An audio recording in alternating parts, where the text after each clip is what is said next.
Sausage McMuffin with egg, sausage McMuffin with egg. Egg McMuffin, egg McMuffin. 2 for $5, 2 for $5. Wake up, it's time for breakfast at McDonald's. Mix and match your favorite breakfast sandwiches right now for just $5. Get 2 savory sausage McMuffin with egg sandwiches, or 2 classic egg McMuffin sandwiches, or 1 of each. Dreams do come true. Price and participation may vary. Cannot be combined with any other offer or combo meal. Limited time only. Single item at regular price. Blog Talk Radio.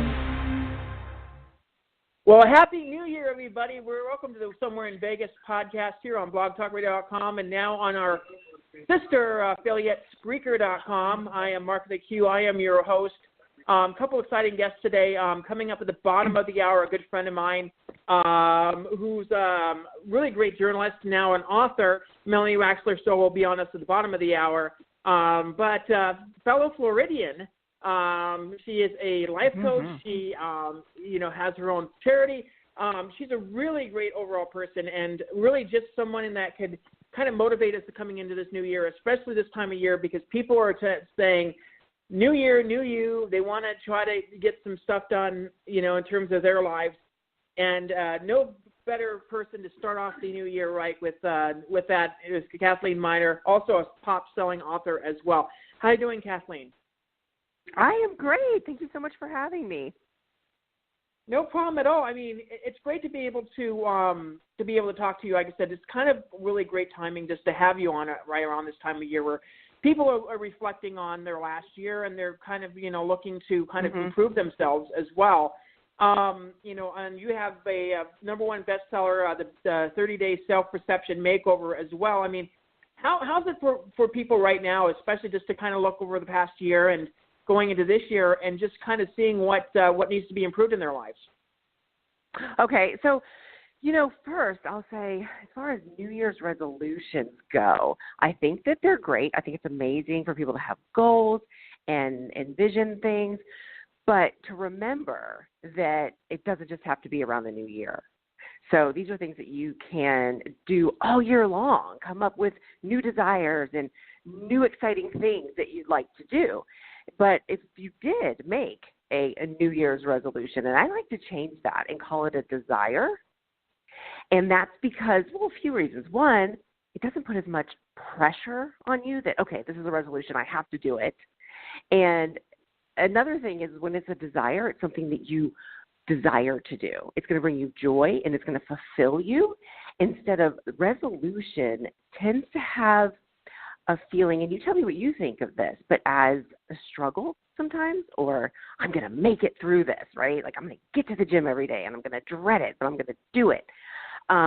So I like to just throw that out there to, even if you change the wording of it a little bit, even though I know resolution's been around for, I don't even know how long, forever.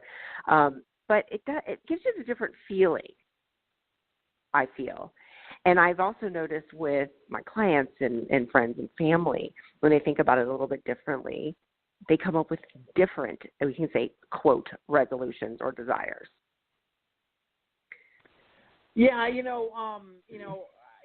always tried to, but it's very rare that I ever kind of accomplish it. Last year, I did have a New Year's resolution to be able to get my projects done this year. I had so many things going on my plate that I haven't completed.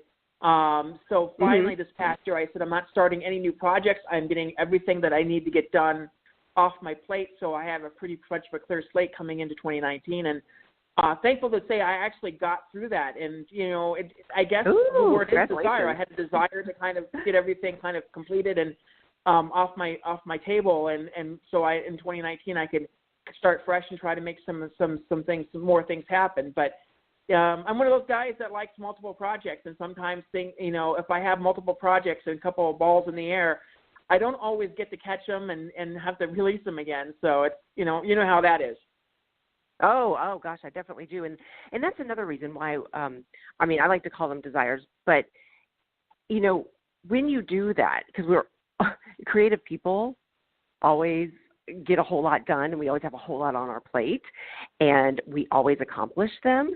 If we look at them in a way that it's something that we enjoy, right, or something that's going to fulfill us, And so when we write these things down, I love to write these down, the desires or the resolutions, whatever you want to call it, and then have it as something to look back on. But when we write it down as if it's already accomplished and as it's already done, right? So this is something that you can have a checklist as well, and you can go back, because like you said, you had multiple things on your plate. And the most exciting people do. And then you go back and you feel fulfilled with it. And if it doesn't get done within that 1 year, you still have it written down, and you know that you're working on it. You're taking inspired action towards completing those projects. Does that make sense?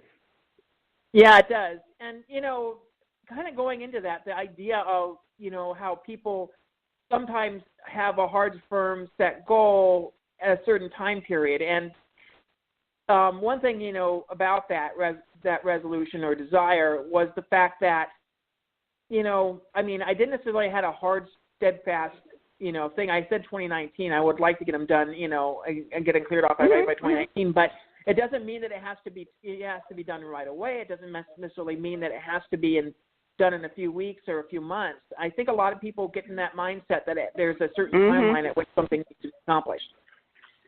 Well, exactly. And then what their resolution or their desire and the thing that they'd love to have happen in their life and ends up taking a more of a negative feel because they feel pressured to do it.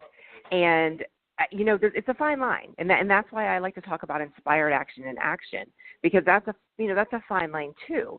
So, the things that you do desire to do and complete in your life, we have our responsibilities, yes, right? We have to make our bills. We have things that we might have to do. Sometimes it may not fulfill us, fulfilling those desires. So those resolutions, knowing that you can get those done, but there's not a set timeline for it as long as you're taking inspired action towards those goals. So inspired action is something that you feel you'd love to do, right? You're doing it because your intuition is guiding you there. You feel good about it every time you think about it. And action, just plain action, and I talk about this in my book, The 30-Day Self Perception Makeover, but just plain action is just, taking action because you have to, or you feel like somebody has said to you, you should do this, that this is what you should do, but you don't feel it's right. And you made a good point that even though you may make a resolution and know that you can carry it through and you're going to take inspired action and get there, there are a lot of people that put a lot of pressure on themselves. And that's what I meant from the very beginning as well, is when you make a resolution or a desire, it should be something that's joyful and fills you when you think about it, not dreadful.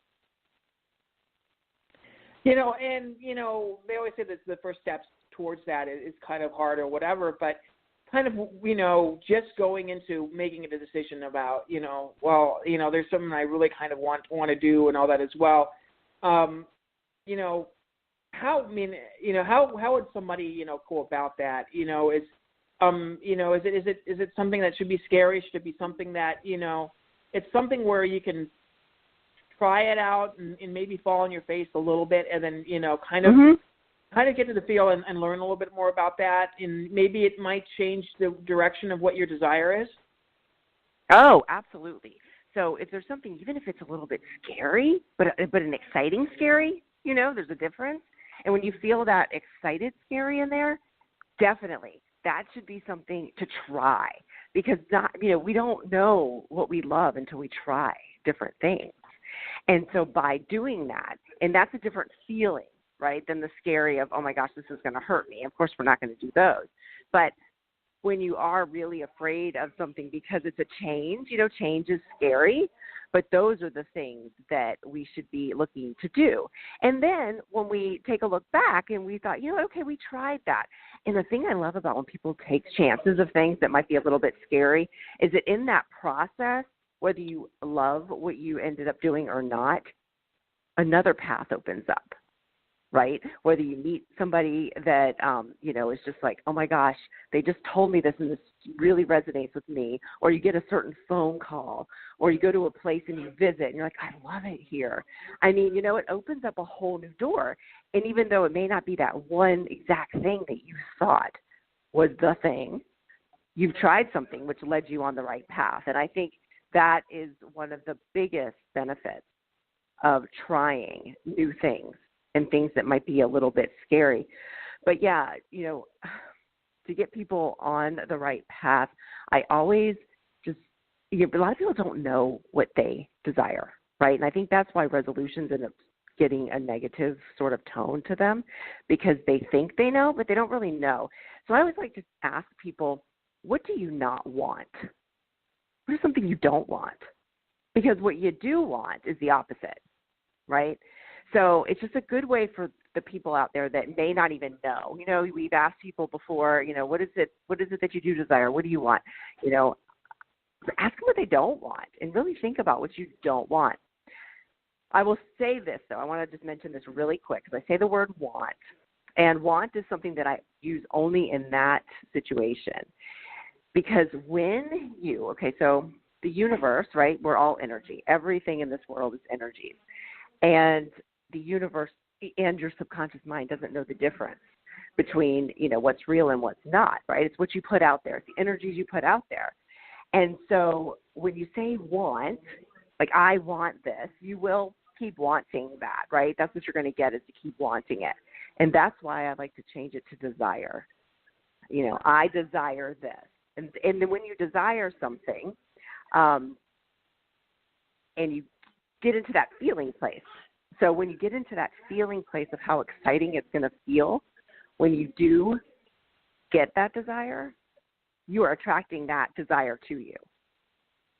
So you live in that, meaning as many times as a day, you can a day, get that feeling of that excitement of that thing that you want to try, or that scary thing that you want to try.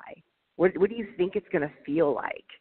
Because feeling, it dictates the energies that you radiate out every single day. Does that make sense? Yeah, there's so much pressure to want something or to need something versus, having a passion for something. There's a different kind of mindset in terms of that, the idea of desiring something and working towards that desire versus, being pressured to want that. Exactly, because, and that's why it's so important to change that thought process. Because wanting and needing it's really a negative energy. So if we want to go with energies here and talk about that, we could be here all day, but I want to, that's the higher, that's something giving you messages, right? So even when you meditate, you might get a message. But when you're wanting and you're needing something, you're putting out there that you're going to keep wanting and needing it. And therefore, there's a negativity attached to it. So if you take that same thing and it's something that you truly desire, it changes the whole thought process, right? Like your whole thought process about it.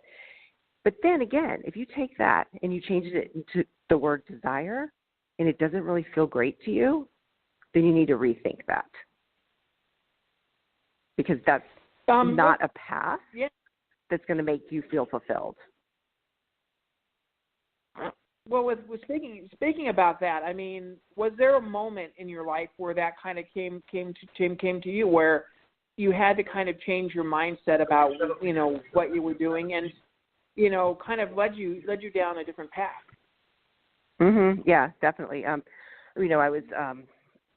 had an eating disorder in high school, and then I got pregnant as a teenager, and was very sick with hyperemesis, which is basically, those of you who don't know what that is when you vomit the whole time. And I was in the hospital most of pregnancy. And, I then started realizing, too, I got married and then I got pregnant. There was a divorce. I will shorten this down for you. But, I realized that the things that were growing in my life were the things that I was paying attention to, whether it was good or not so good. So I started thinking, okay, I'm going to start really paying attention to what my thoughts are and what feelings I attach to them. And then let's see how this goes. So I was making a conscious effort to be sure that when negativity came to my mind that I was switching it over. And I'm not going to say that there aren't bad days. There's ebbs and flows. That's life, right? That's what gives us contrast. That's why we're here. We're really here to give joy and love and receive joy and love, but we're going to have ups and downs. That's how we know what we desire and what we don't desire, right? That's what leads us on our path. But when you know that you can switch things,